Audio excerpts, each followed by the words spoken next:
I can still hear her voice. That's how every nightmare begins for me now, with those 4 words echoing through my head like a wound that never closes. "You ruined my life, Mom." She said it on the night that was supposed to be my celebration, my 58th birthday. The living room was glowing with fairy lights. Soft music played in the background. Laughter spilled from every corner of the house I'd built brick by brick through years of sacrifice. For a few fleeting seconds, I thought I was surrounded by love. But that illusion shattered the moment my daughter, Lily, stood up. Her chair scraped against the marble floor. I remember the sound more clearly than the music. Everyone turned.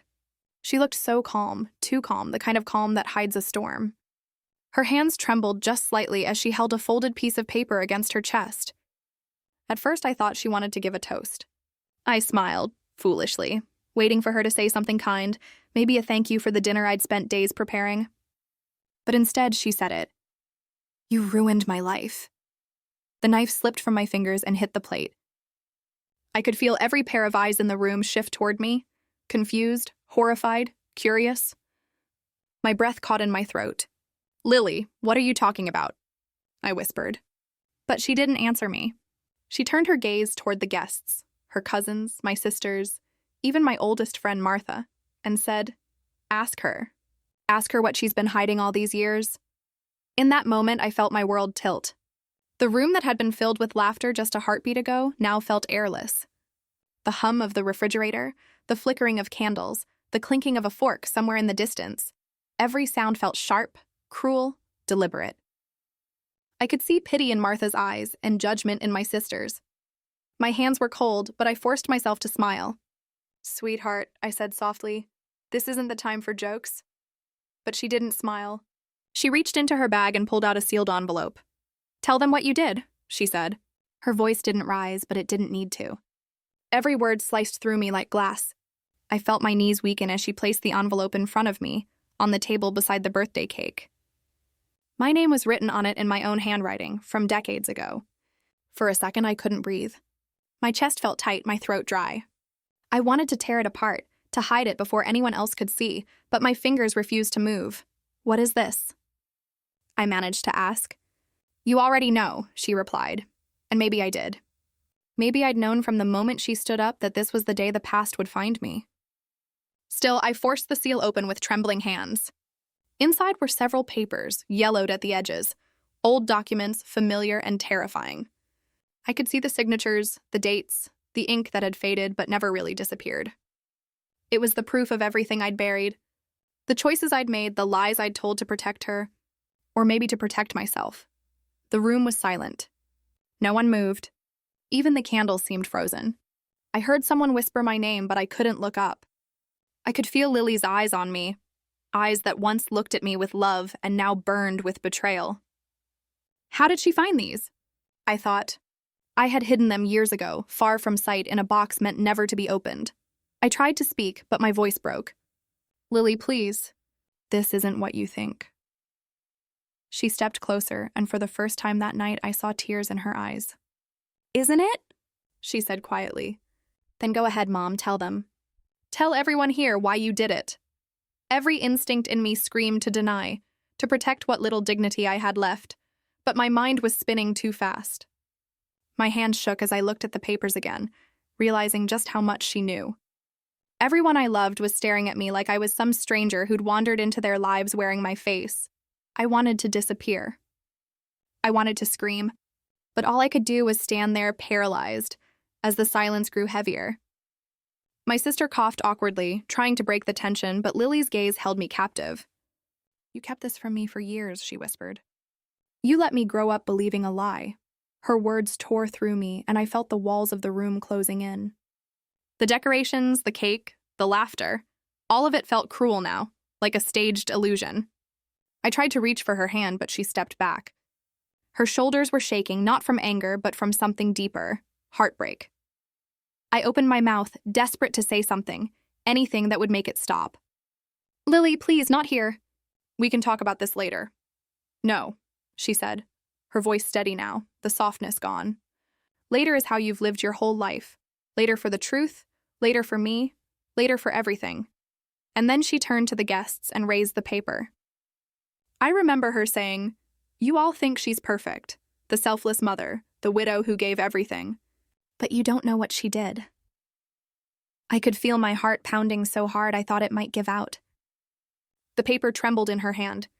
I wanted to stop her, to shout, to snatch it away, but I couldn't move. Fear rooted me in place. My daughter, my only child, the one I'd given everything for, was about to expose the one secret I had sworn to take to my grave. For a moment, I saw her hesitate, and I thought maybe she would stop, that she'd see the terror in my eyes and remember that I was still her mother. But then she took a deep breath and unfolded the page. I whispered, barely audible, "Lily, please don't," but she didn't look at me. And when she began to read that letter aloud, every lie I'd ever told came crashing down in front of my family. Grief has a way of rearranging the soul. The night Mark died, a part of me went with him. The part that trusted the world to be kind. I was 33, standing in a hospital hallway, staring at the man who had promised to grow old with me. The machines went silent, and so did I. From that night on, I wasn't just a widow. I became a woman who lived for one reason, Lily. She was barely 8 years old then, with her father's smile and my eyes, too young to understand that everything had just changed. We buried Mark under a sky that wouldn't stop raining. I remember holding Lily's hand so tightly she whimpered, but I couldn't let go. I kept thinking, if I lose her too, I'll have nothing left. That thought became my heartbeat. Every decision, every sacrifice, every lie. I took 2 jobs. Mornings I cleaned offices. Nights I worked at a bakery until my feet bled through my shoes. I sold my wedding ring one winter just to pay her school fees. Every ache, every humiliation, every sleepless night, it was all for her. When she smiled, it felt like sunlight after a storm. But even then, I could sense something fragile in her. A gentleness I was terrified the world would crush. So I built walls around her, thinking I was building safety. I watched her like a hawk, who she spoke to, what she read, where she went after school. She'd laugh sometimes and say, "Mom, you're like a detective." And I'd smile back, pretending it was a joke. But inside, I was keeping score of every possible threat. I told myself I was protecting her. I didn't realize I was teaching her that freedom was dangerous. When she turned 16, she started painting. Beautiful, haunting portraits that looked like they carried secrets. I'd find her sketching late at night by candlelight, her hands smeared with color. But when I saw her first exhibition flyer, I tore it down. "You need to focus on real work," I said. "Art won't feed you." She looked at me with a kind of quiet disappointment that stung worse than anger. "It feeds me," she whispered. I pretended not to hear it. By the time she was 18, our home had become a war zone made of silence. She wanted to study art. I filled out her application for medicine. I told her it was what her father would have wanted. The truth? I just wanted control. I couldn't bear the thought of her walking into a world I couldn't manage. I told myself she'll thank me one day. But that day never came. The first time she truly defied me was the night before her college entrance exam. She didn't come home until midnight. When she walked through the door, I smelled paint on her clothes. I asked where she'd been, and she said quietly, "Somewhere you wouldn't approve of." The calm in her voice terrified me more than anger ever could.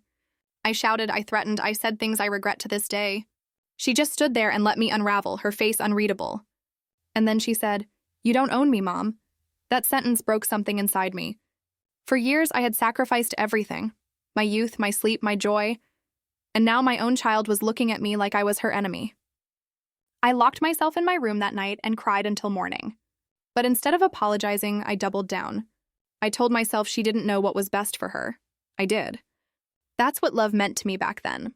Control disguised as protection. When she started medical school, I thought things would settle. But Lily was changing, distant, secretive, more confident. She'd spend weekends away, and when I asked where she'd been, she'd just say, "With friends." I told myself she was lying, and maybe she was. But what scared me most was that she no longer cared if I believed her. Then came the man. His name was Adam. I met him once, briefly, tall, polite, with a smile that didn't reach his eyes. Lily introduced him as her classmate, but I knew better. I could see the way she looked at him. That soft defiance in her gaze. The same one I'd once had for Mark when my parents disapproved of him. The irony wasn't lost on me. Still, I told her he wasn't good enough. "He's too old," I said. "He'll ruin your life." She just smiled sadly and said, "You already did that." That night, I couldn't sleep. I sat in the dark, staring at her childhood photos, her first birthday, her first day at school, wondering how we'd gone from laughter to this distance. I wanted to hold her again to start over, but pride is a cruel wall. And so, when I found out she was still seeing him, something inside me snapped. I did something I thought was justified at the time. Something I told myself was for her own good. I called one of my late husband's old friends, a man with connections. I asked him to look into Adam. I told myself it was to keep her safe, but deep down, it was to destroy that relationship before it could grow. Within a week, I received what I thought was my salvation, a folder.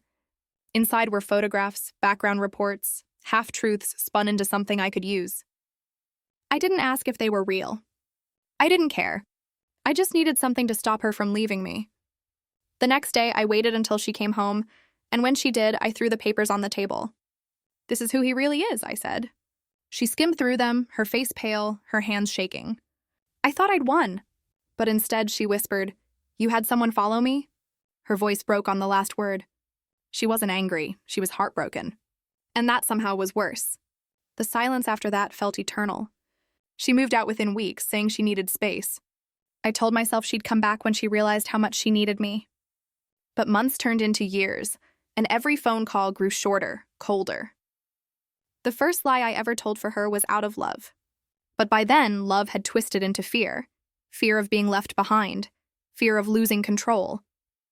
I thought I was saving her future. I didn't realize I was stealing her freedom. One night, years later, I went to her apartment to drop off some of her childhood things. She wasn't home, but her door was unlocked. I shouldn't have gone in, but I did. I told myself I just wanted to tidy up, to make sure she was living well. That's when I saw it. A small wooden box on her desk, slightly open. Inside was a letter with my name written across it in her handwriting. I hesitated before unfolding it, my heart pounding so hard I could barely see the words. And as I began to read, my hands went cold. It wasn't a letter she'd written to me. It was one she'd written about me.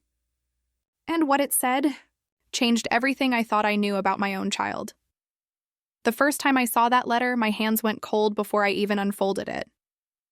It was tucked neatly beneath Lily's sketchbook, the paper yellowed, the handwriting painfully familiar. Mark's handwriting, my late husband's. I remember whispering his name as if saying it aloud might bring him back for a moment. But when I saw the words at the top, "For Lily to be read when you're old enough to understand," something in me cracked. It wasn't a love letter. It wasn't a goodbye to me. It was a confession, meant for our daughter. I could barely read the first few lines before my chest started to tighten. He wrote about how he'd felt trapped, how he'd wanted to leave me before the accident, how he couldn't breathe under what he called my constant control. My eyes blurred when I reached the line. "Your mother doesn't know how to love without control." I remember gasping like the air had been punched out of me. I had worshipped that man. I had carried his child, buried him, and mourned him for years. And yet even in death, he left words sharp enough to destroy me. I sat there for hours, staring at that letter. My first instinct wasn't to cry. It was to protect. Protect Lily from that pain. And protect myself from that truth. I told myself she was too young, that it would poison her memory of her father. But deep down, I knew I wasn't saving her. I was saving me. That night, I lit the fireplace and fed his letter to the flames. I watched the edges curl and blacken until every word that could expose me turned to ash. And as the paper burned, I whispered to the silence, "No one will ever know." But what I didn't know was that lies don't burn. They smolder. They wait. Years passed. Lily grew quieter, older, distant in ways I couldn't reach. There were days she'd sit by the window for hours, sketching with that same blank expression her father used to wear when he was lost in thought. Sometimes she'd look at me, not with hatred, not yet, but with something colder, a kind of knowing. It terrified me. I'd try to fill the silence with advice, plans, rules, anything to keep her close. But every word I said only pushed her further away. When she turned 23, she brought home a man. His name was Aaron. He was kind, soft-spoken, and completely wrong for her. At least that's what I told myself. I saw him as another threat to her future, another way I could lose control. So I did what I always did. I interfered. I called his workplace. I asked questions I had no right to ask. I even told Lily he'd been unfaithful, though I had no proof. She looked at me with disbelief first, then disgust. That was the night she stopped calling me Mom. She moved out a week later. For the first time in my life, I came home to silence. Her room was empty except for a few forgotten things, and a small ceramic box on her desk. I opened it without thinking, expecting trinkets or coins. Instead, I found ashes, fine gray dust. My hands began to shake. It took me a moment to realize what I was looking at, the remains of that letter I had burned years ago. How did she know? How long had she known? I couldn't breathe. I fell to my knees, clutching the box to my chest. That night, I called her again and again. She didn't answer. The next morning, her fiancé called me instead. His voice was calm, polite, too calm. He said, "Lily doesn't want to speak with you. She knows everything." Then he hung up. For weeks, I wandered through my days in a haze of guilt and panic. I told myself I'd explain, that I'd make her understand. But how do you explain to your child that you burned the only piece of her father she had left, just to keep your image intact? Months passed. I saw her once at a cafe across town. She didn't see me, but I saw her, laughing, alive, free. For a moment, I almost believed she had forgiven me, until I saw the man sitting beside her slide a document across the table. She signed it with a steady hand. And then I saw my own name printed at the top, Margaret Ellis, respondent. It was a legal notice. My daughter wasn't just angry. She was coming for the truth. Through the law, through the courts, through everything I had left to hide behind. I remember standing outside that cafe, unable to move. The rain had started to fall, but I couldn't feel it. All I could see was the ghost of my husband's handwriting. All I could hear was Lily's voice on my birthday, years later. Tell them what you did. But what she was about to uncover next was something I hadn't even told myself the truth about. The morning I received the legal notice, I thought it had to be some kind of mistake. The envelope was thick, formal, cold, the kind of paper that carried no mercy. When I opened it and saw Lily's name listed as the plaintiff, my vision blurred. She was suing me. My own daughter was taking me to court over her father's inheritance. The same inheritance I had used to raise her, educate her, and build the very life she stood on. My hands trembled so violently I had to sit down. I whispered to myself, she doesn't mean this. She can't, but deep down I knew this wasn't about money. It was about punishment. The day of the hearing, the courtroom felt colder than any place I'd ever been. The walls echoed with whispers. My lawyer kept tapping his pen nervously, telling me to stay calm, to say nothing unless spoken to. But how does a mother stay calm when her own child stands on the other side of the room, ready to destroy everything she's built? Lily didn't look at me when she walked in. She looked straight ahead, her chin raised, her expression unreadable. For a moment, I saw the little girl she once was, the one who used to hold my hand when she was scared. And then I saw the woman I'd turned her into, someone who didn't need me anymore. When the judge called her name, she rose slowly, gracefully, almost trembling. And then she began to speak. Her voice was calm, but each word hit harder than a scream. My mother made every decision for me, she said. What I studied, who I loved, even how I mourned my father. She controlled everything, even the truth about his death. The courtroom fell silent. My throat went dry. My lawyer squeezed my arm, whispering, "Don't react," but how could I not? Every sentence she spoke peeled back a layer of the life I'd built, revealing the rot underneath. I wanted to shout, "I did it for you!" I wanted to explain how I'd sacrificed everything, my youth, my peace, my soul, to give her the world.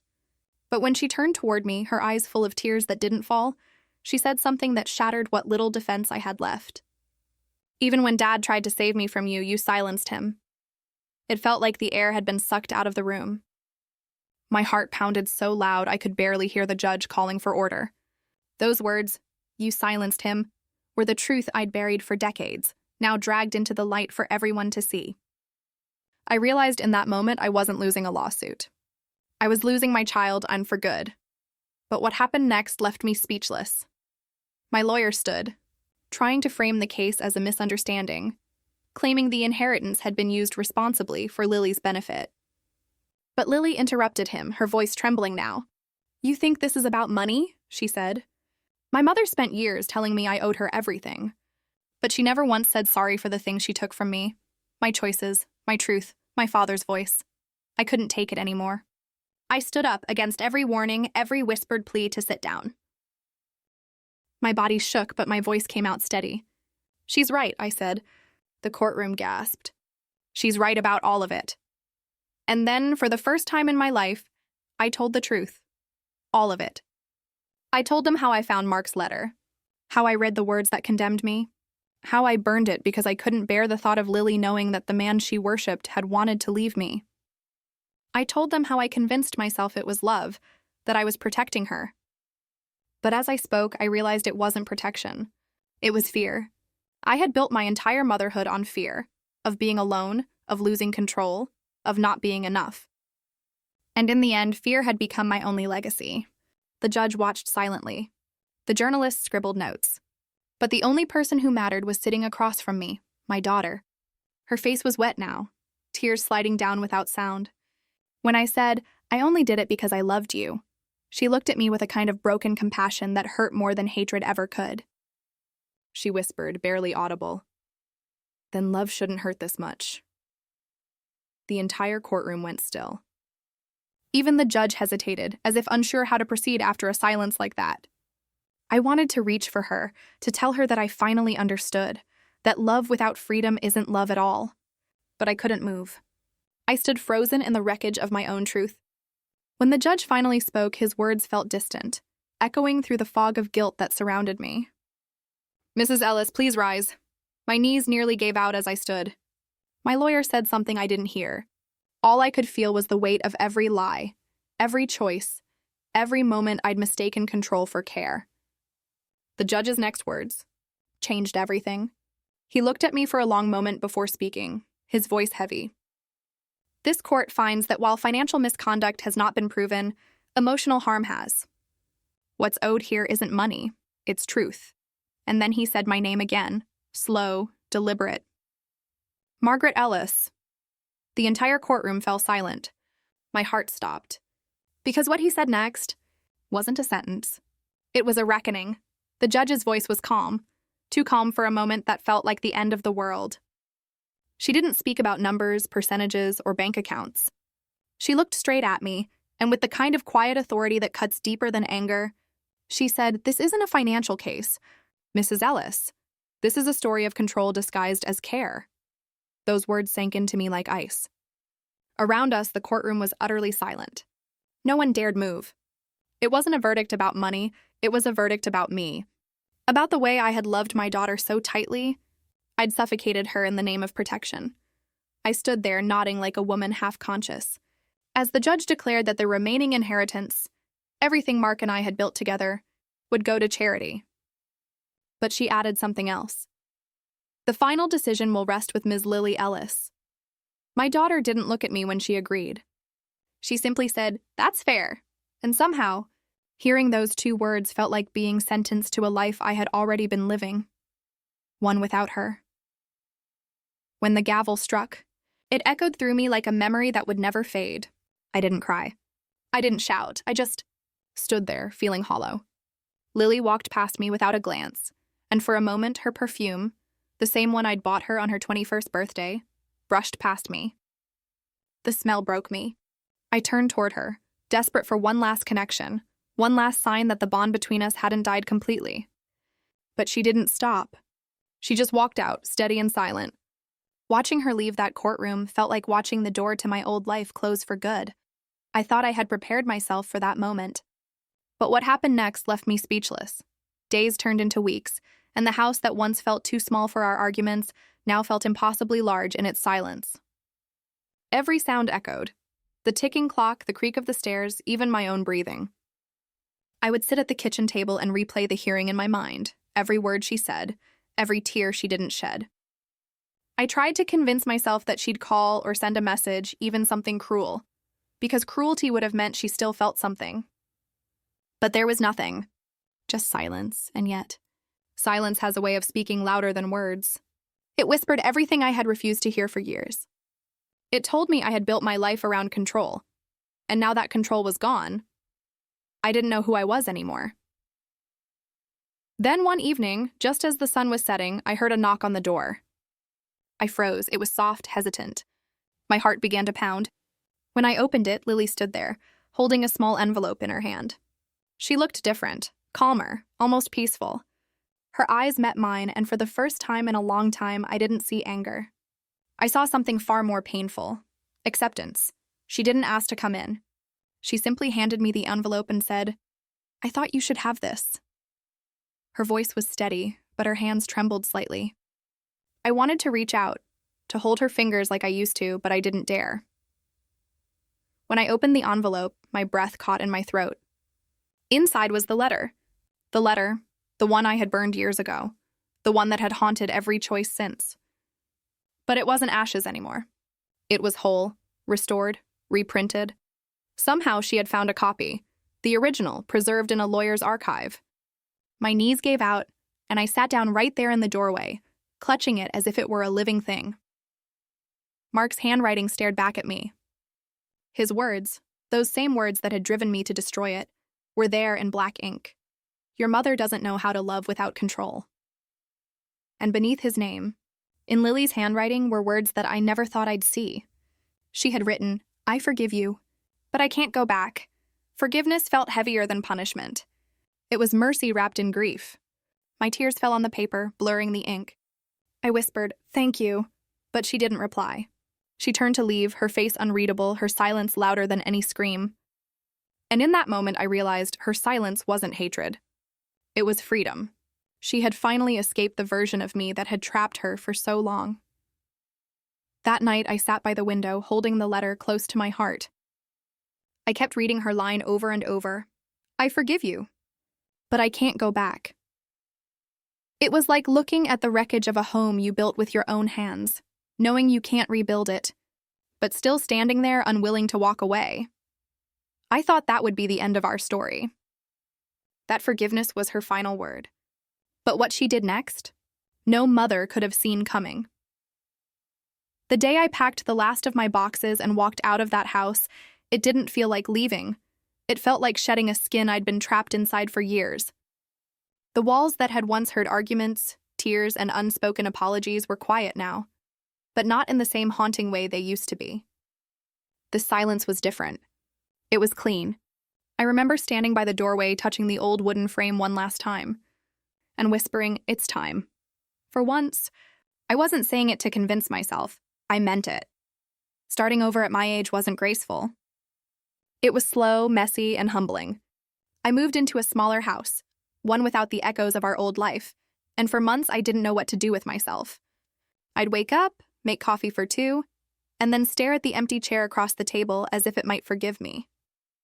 But grief, when it doesn't destroy you, teaches you how to build differently. I started volunteering at a local shelter. Women who had lost themselves in the name of love, loyalty, or motherhood. Their stories broke me open all over again. But in those broken spaces, I found something I hadn't felt in years: purpose.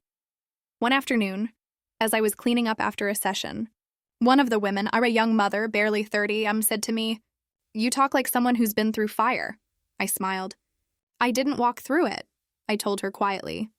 "I lived in it." That day something shifted inside me. I decided to turn my old family home into something new. A center for women like her, like me, who had loved too much and lost themselves in the process.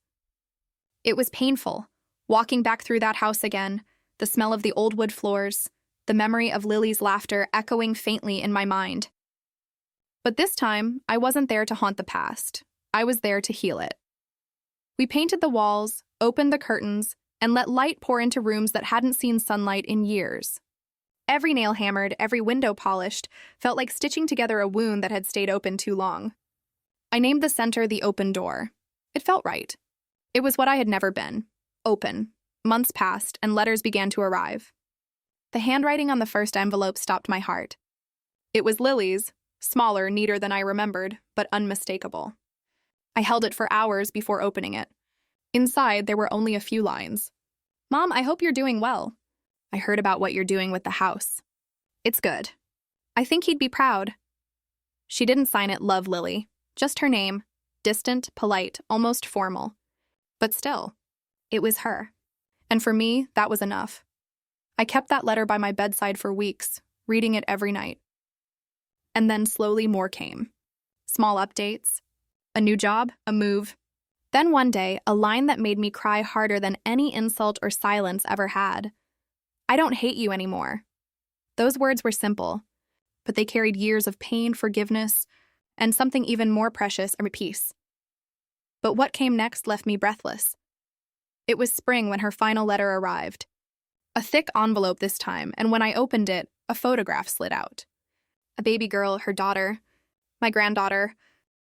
She had Lily's eyes. On the back of the photo, in Lily's familiar handwriting, were just 5 words. I finally understand you. I read that line over and over until the words blurred. My chest ached, not from sadness, but from a strange, overwhelming kind of relief. The kind that comes when you realize your story hasn't ended after all. I hung that photo in the living room of the open door, right above the fireplace. Every woman who came through would see it, not because I wanted to show off my daughter's happiness, but because it reminded me of something I had almost forgotten. Forgiveness doesn't erase the past. It teaches you how to live with it. Sometimes when I lock up at night, I imagine her standing outside that same door she once slammed. I picture her pausing, maybe holding her daughter's hand, wondering if she should knock. Maybe she never will. Maybe that's not the point. The point is, and the door is open again. It always will be. There are still nights when guilt creeps in, whispering old stories, old failures. But I don't fight it anymore. I let it sit beside me like an old friend who knows too much but doesn't speak of it. Because that's what healing really is, learning to live with what you can't change and still choosing to love anyway. Sometimes women at the center ask me, would you forgive someone who hurt you if they did it believing it was love? I always pause before answering. Because love isn't pure. It's complicated. It's flawed. And sometimes it wounds the very people it was meant to protect. So I tell them the truth. Yes, but forgiveness doesn't mean returning to the past. It means understanding it and finally setting it down. And that's when I learned the truth. Freedom isn't letting go. It's learning when not to hold on.